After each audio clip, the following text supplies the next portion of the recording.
One of the most common questions I got at a previous organization by a lot of the students that I worked with wasn't about resumes, companies, promotions, or anything of this nature. It was about imposter syndrome. And the most interesting part, it didn't just come from these interns that I worked alongside with.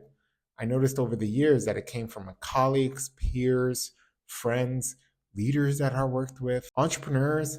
I'm talking about all levels. People who you on the outside you would think doing great, but internally they felt that they were about to be exposed at any given time. I think of imposter syndrome as like a quiet companion. It shows up consistently throughout your life, whether it's a new level, new role, a new room that you're based in, new promotion. The list goes on and on. And for me, it has personally followed me throughout my career. So the only way to understand imposter syndrome is first defining it. And imposter syndrome is simply means that your success is accidental. At least that's what you believe. Not only is it accidental, it's also temporary. For example, for me, I don't have a bachelor's degree. I quit school at my associate's degree level and thought I would go back. And eventually I just never did because I didn't want to get into debt.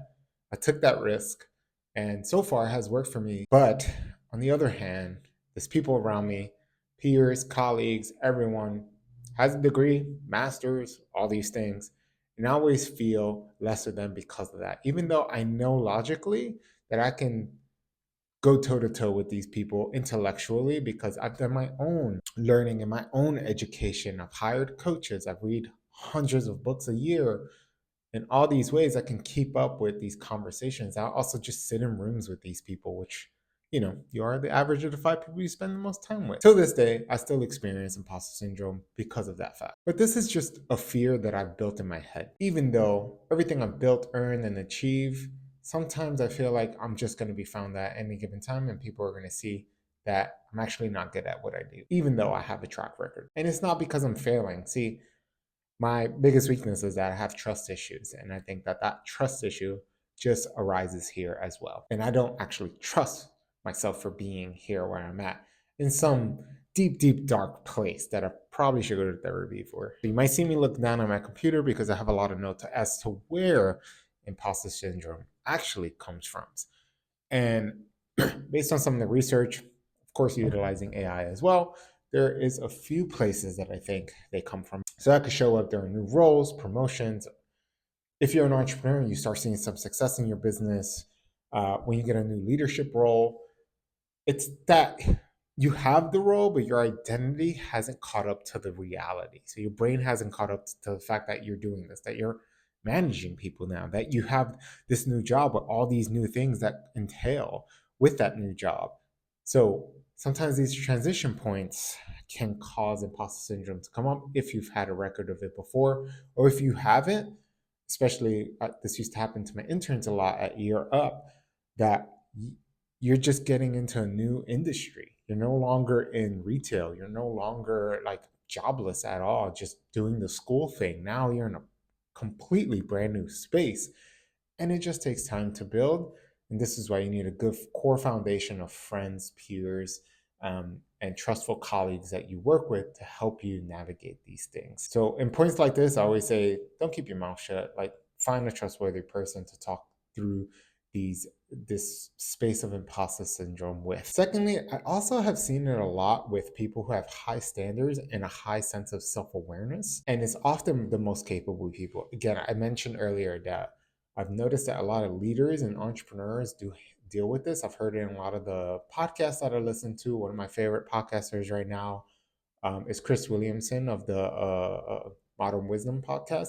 He actually talked about this, I think, in one of his podcasts on hitting a certain milestone of followers and people ask him questions. And one of the questions was around imposter syndrome. And he's like, I still struggle with it, even though I have, millions upon millions of listeners every month to my podcast and I'm in a good place. So I look at people like that and I think like, oh, at least I'm not too bad, because if you have that much success and you're still struggling with it, at least I don't feel alone. And the problem with that is that a lot of these people are very reflective, they're very growth oriented, goal oriented, and they actually are aware of what they don't know. And of course, the brain will do what the brain does best, and it will fill that gap with self doubt. So this is why you need a good team around you to support you and put the good stuff in your brain. That's what I'm lucky enough to have right now.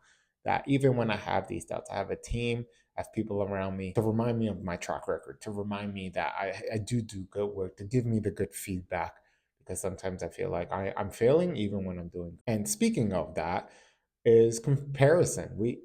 We're a species that tends to compare ourselves with other people. As much as we say we don't, we do on an unconscious level. And sometimes we compare what we're going through and all the madness that occurs in our lives with someone's polished external life that we usually see on social media or even at work. Some people will just throw on a mask even if they have hell breaking loose behind them.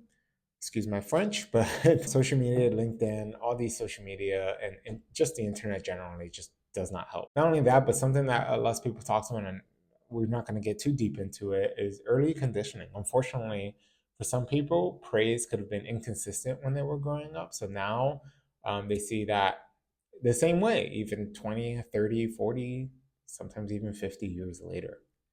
So you learn how to perform, but you don't necessarily internalize the validation that comes with that because it was so inconsistent. So you don't see it as much. I know it's definitely something we have to talk to our therapist about. And if you're watching this, you probably have experienced imposter syndrome. And that could just mean because you're one of these profiles I like to kind of think about. You're either a very high performer, you're a first time leader, or even a founder. You just started your own company and started seeing some success. You're probably building something new without a clear roadmap. I mean, I've just started this YouTube channel, even though I've created them before. I feel a huge imposter syndrome when I'm doing this because it's like, who are you? But action beats this every single time. So I just continue to show up and make these videos, which is probably why I'm not as consistent with it because sometimes I'm just like, should I continue? And I have to fight that feeling. Um, and sometimes you care about the work that you're doing. You are someone that really, truly cares about the work. And I know that's not a very popular thing these days. The internet and YouTube, and what I see the most of is how much people hate their work or just hate what they do, and that's unfortunate because I think there's a lot of people out there, and we're like the quiet few who actually enjoy what we do. I enjoy what I do, which is why I'm like I'm going to build everything around that. I'm going to build a brand around it because I actually enjoy talent. I enjoy learning about the workforce. I think there's a huge basis of or foundation or around psychology, which I find very fascinating, and the human condition in general. I think we're complicated beings, and I like to learn about complicated things. So the humans and how humans think and how we work is very fascinating to me, which is why I create this. So I think that's why I personally experience a lot of imposter syndrome, just generally, but you'll probably fall into one of those buckets. There are probably others, and if you want to add those, feel free to comment below. I'm happy to continue the conversation. And to be honest, if you're not experiencing any kind of imposter syndrome, I think that you're not pushing yourself as hard as you should be. Like, I think that we all should, with growth comes discomfort, and part of that is pushing yourself to the very extent of what you can get done and what you can do currently. And that's how you grow. But what we're all here for, and that's how do you deal with it. This can be tough, but I'm gonna share some pieces here. So one of the things I learned in struggling with my own imposter syndrome for the last, I would say, decade or so, is that I've built evidence, not just Fox confidence, not just fake confidence. Because confidence is unreliable. And you've always heard, like, fake it till you make it. I can only do that for so long before I just kind of freak out and it just all breaks apart. So at least evidence is real. You can have a track record. You can save these things. You can talk to others. You can get referrals and all these things in like the workforce, for instance. When I first started working at my current company, I had a lot of imposter syndrome. It's like there's so much great talent on the market of recruiters, and I was chosen for this role. Like that's crazy, right? And in the beginning, I kind of had to fake a bit of confidence that I can do the job, even though I know I could because I had many years of experience already. But I needed to just build proof and just continue to build evidence throughout. And that took time. I had to just do the work, show up every day, do great work, make sure that I listened intently to everyone and what their needs were and look beyond that and try to make it better. So like They had their expectations. I wanted to make sure I exceeded their expectation. If I did, I do that every single time? No, but I did it enough times to keep me here. I'm still here, almost 2 years later, and I'm still going to continue to build that proof as I grow within the organization and grow in doing this. A second strategy is asking for feedback ahead of time. Very uncomfortable. It's definitely pushing us. I don't think anyone's comfortable with getting feedback. I haven't met someone who's just like, yes, bring it. Even if they do, they're faking confidence. And that feedback can come in many ways, whether it's the candidates you work with or the people you work with, your stakeholders in this case, your team, your colleagues, your peers. I always try to seek feedback from people that I'm not too close with because they'll be more biased. So people like my family, for instance, or my partner. As much as I love to hear them praise me and all these things because they want to, because they love me, people you work with and people you do business with do not love you. So usually their feedback is more true than the people that love you because they will be biased. So eventually, as you ask for enough feedback, you see patterns and consistencies, and with those patterns, it's hard for imposter syndrome to build up within you because you build a track record. Again, bringing that back, and that's hard to argue with because anytime imposter syndrome wants to pop their little head out, you can be like, no, this is not true because of this. I think another way I put here is that you slowly build a brand. Again, that track record, right? Not only how you show up, how you work, but how you treat people. I mean, that's really important. And the game, and I created a video and an article about this. The game is all about people. So this is the part that most people don't get about work. You could do great work, but if you're horrible with people, you will not get far, even if you're like one of the best at what you do. You want to make sure you do that and build a good brand because that will help you keep imposter syndrome from rearing its ugly head. And the way I like to put it is imposter syndrome is an emotional feeling. And the way I see emotions, or at least I was taught, is that emotions are just energy in motion. So you got to find a way to release it. And in order to do that, and energy that is stuck, that feeling, that imposter syndrome showing up, you feel your shoulders starting to go up, it shows up in the body. There's a great book called The Body Keeps the Score on that. You have to move it. And for me, uh, to move that is taking action. Action is kind of like releasing the valve of a pipe to make sure that things can move through and move along. So I do my work, I breathe a lot. I actually have a thing here called breathe. Take deep breaths, do the Navy SEAL box breathing method if I have to, especially if anxiety really starts to show up, and just make sure things are moving along and finding ways to do. This is why I love recruiting, because I'm not just working on one thing, I'm always working on many things at once.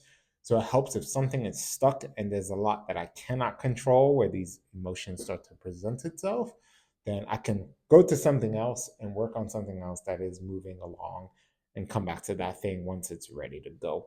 So action helps a lot in this. So if you're feeling that imposter syndrome, find something that you could do within your company, in your role, in your business, with it, wherever you're coming from, to help move that energy along. There has to be something that's going to help you.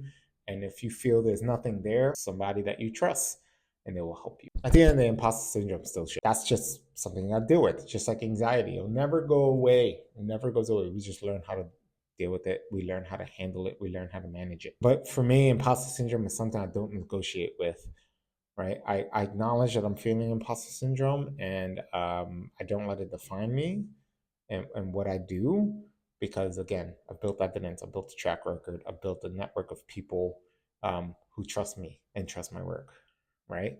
It's funny because I'm doing that now, building a brand on YouTube and social media outside of just the workplace. And this is nerve wracking because it's doing all that again. you know, I already did it at my day job, and now it's like doing it outside of my day job. If you're feeling like an imposter, it's going to be there. And you know that if you're feeling it, growth is about to occur. It means that you're in the right place. You're in the right rooms. You're around the right people. Continue doing your thing. Take action. Keep doing good work. If you're feeling it, you're probably doing something right. Just know that. Okay. Um, if this resonated, Please let me know in the comments. Let me know your thoughts. Have you ever experienced imposter syndrome? Have you not? Are you scared of experiencing this? And if you have, when does it show up? Like, comment, subscribe so that this message can show up for more people. This is the way we help make this channel grow. And until next time, enjoy your week.